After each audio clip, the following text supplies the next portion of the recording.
Perfect, I think we're good. My name is Emily, and I'm the young adult librarian at the Rock Island Public Library. And today I've got a couple books for you that are both available through our Libby app. Quick reminder with Libby, there's no limit on, well, I should say, there's a limit on checkouts, but we know that recently a lot of people love using Hoopla. I'm one of them for sure. But if you try and check stuff out later in the day, like late afternoon, I tried to get something after 3 o'clock today, and it was not available because we have a daily borrowing limit. So with Libby and Access 360, there's no limit like that you can hit. You're just limited by the number of checkouts you get, and I think the number is 5. So if you want to check out these books, you can include them in the checkouts that you have available. Yeah, just 5 at a time as opposed to 15 for the month for Hoopla.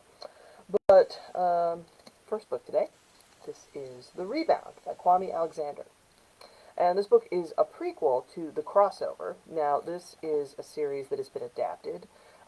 It's as a TV series, then which is going to be words are hard, you know. Starting, I think tomorrow, this is going to be available to watch on Disney Plus. So if you have that, you can enjoy this series. And what you should know about this book is it is a prequel to the crossover. So what that means is the kid who you are learning more about, the young man in this story, he is a teenager, his name is Charlie, and eventually he becomes the dad of Jordan and Josh, who are the main characters of the crossover. And what we find out in this book, he struggles early on. Charlie, I mean, he's dealing with the fact that early on in this story, there is a death in the family, and after this, all Charlie really wants to do is read comics. And his mom tries to talk to him like, hey, you still need to go to school, you still need to do schoolwork. She tries to kind of get him to talk, and it's like, what is there to say? Talking's not going to change anything. It's not going to bring this person back.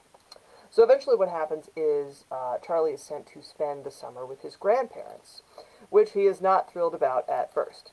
But what he ends up doing is, like, as he talks to his grandparents and kind of settles into this temporary new life, Charlie finds that this is not what he was thinking. I mean, in terms of he was not looking forward to this trip. He was really had different ideas for how he wanted to spend the summer. And this isn't exactly what he was picturing, but it's something like it's a change that he apparently needs as he kind of meets new people and gets close to just new friends and also somebody who might eventually be a girlfriend or something more.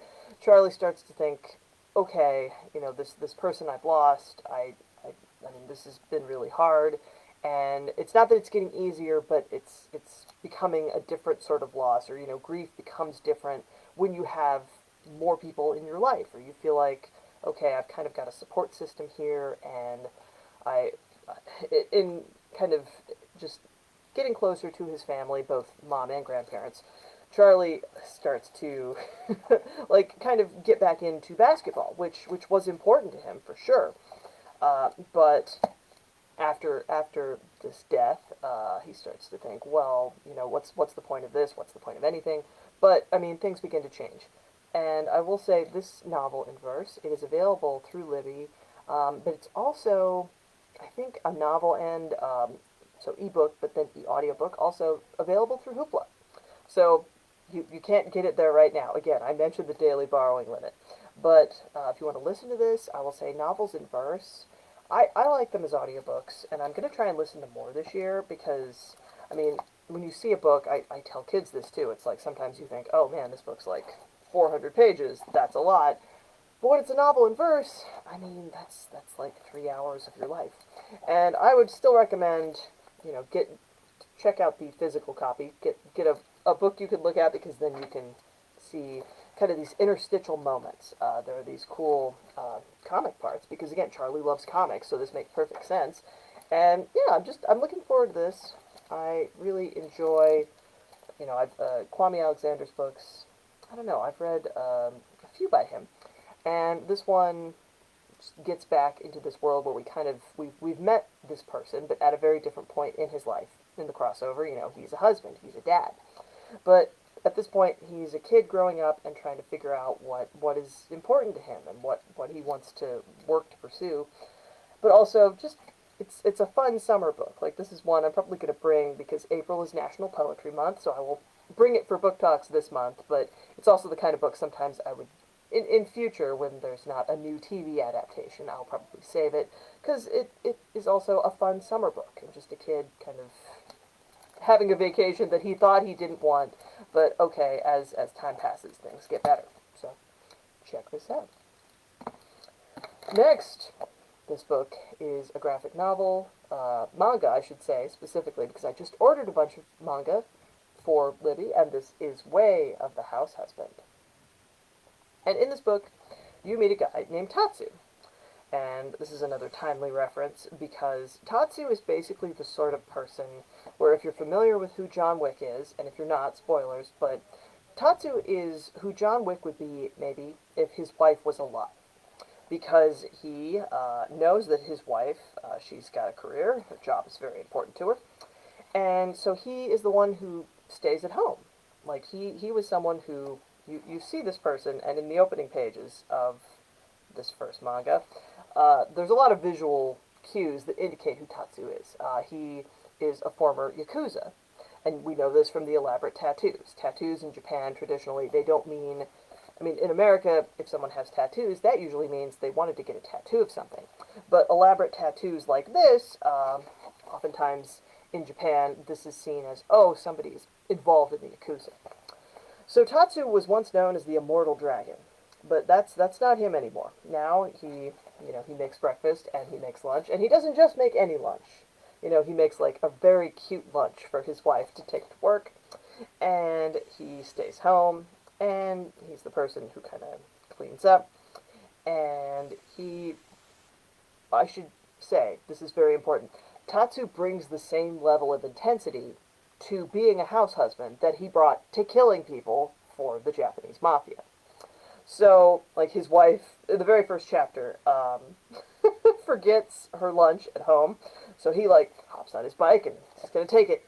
But, well, the police see this kind of sketchy-looking character, and it's like, hey, I'm gonna ask you one more time, what's your profession? And he says, I'm a house husband.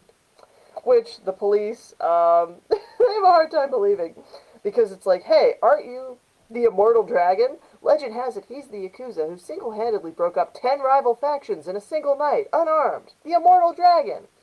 And then it's like, oh, I heard you disappeared after that. And then Tatsu's just like, he gets something out of his pocket, and the cops are like, oh, what's he reaching for? But no, he gives them some coupons. It's like, here, have some coupons. And it's like, well, see ya! It's like, wait. But, this is a comedy manga, so even when the police suspect that, okay, this person is a former assassin, well, Tatsu's able to get out of this situation pretty easily. And throughout this series, you will meet lots of different characters. There are people, namely older women in the neighborhood association, who Tatsu is good friends with. And there's also this guy who used to be in the Yakuza with Tatsu. And the two of them, like, they become friends, but in many ways...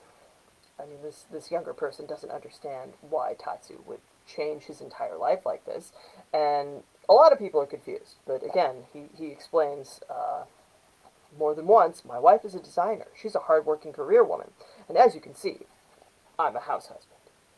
So, to give you an example of the kind of comedy in this series, like at one point, they get a Roomba, the cat has a bit of a run-in with the Roomba, tears up the whole house, and like, the chairwoman of the chairperson of the Women's Association, they stop by and find Tatsu in what appears to be like a pool of blood, and it's a big Roomba mess from where the Roomba knocked over a bottle of wine. And another time, like, there's a neighbor who says, hey, I'm so sorry, I've got this appointment, could you watch my kid for me just for a little while? And Tatsu's like, okay, sure, that's absolutely fine, I can do that. And the kid, like, right away, Tatsu's like, so, you want to have some fun? And the kid's just like, thank you for watching me. And it's like, I'm going to try and leave, even though I'm like a very small child. Even I recognize this person has some visual indicators that, oh, they seem a little scary, maybe. I don't know. But then it's like, oh, here, I made cookies. And the kid's like, whoa, these are really good. Okay, I guess this is fine. But, like, the only, like, Tatsu's like, okay, let's play a game, because kids like games. Well, the only game he knows is, like, a dice game. And again, the kid has to be the one who says, those aren't games for kids. So, it's very funny. I know, I think I've said it before, there's nothing less funny than trying to explain funny things. But if you like manga or you like sort of action comedy, this is that. I will say, Tatsu's wife, she is able to kind of, I mean, she knows who he is, she knows the person she married, and at one point he, like, just gonna, they're having a birthday party, it's her birthday, and it's like, oh, you got me a present, thank you so much. She unwraps it, and it's like, oh, wow, this is wonderful, it really is, but I already have this one. You bought me something I already own. Thank you, it's so sweet, but, we can just take it back in return. And Tatsu, given his former life and career, his thing is, I'll take responsibility. So what he's going to do is he's going to cut off his pinky finger by way of apology. And his wife, seeing this, wanting to stop him, literally punches him out of a window. So, again, this is slapstick comedy, and it's also just the sort of weird juxtaposition of a former Yakuza taking to housework and cooking and becoming very, very intense about it. And I've just read the first three of these, but they're fun. The art is great, and you enjoy Tatsu and his wife and their unconventional story of love and marriage is a lot of fun. And again, we've got a lot of manga on Libby. I've ordered more. We've got some more for this season. I'm trying to kind of be more current in terms of, oh, yeah, I can, like, because manga, they do eventually expire. Kind of the way Libby works is when books have been checked out a certain number of times, we have to purchase them again. But I feel like for the most part, that takes a while on Libby because I don't think people know we have so much manga on Libby. We're getting more, and we have pretty good variety, so check this out. And again, both of these are available through our Libby app, but I mean, Way of the House Husband 2, you can just check it out, get the physical copy here at the library. And same with, like, Rebound, I'm going to enjoy this book first, but then I will bring it back and you can check it out. Or you can wait till after midnight today, so technically tomorrow, or just early in the morning. I would say before noon, for sure. You can get on Hoopla and also borrow this book there. And thank you for watching. I will see you again next week.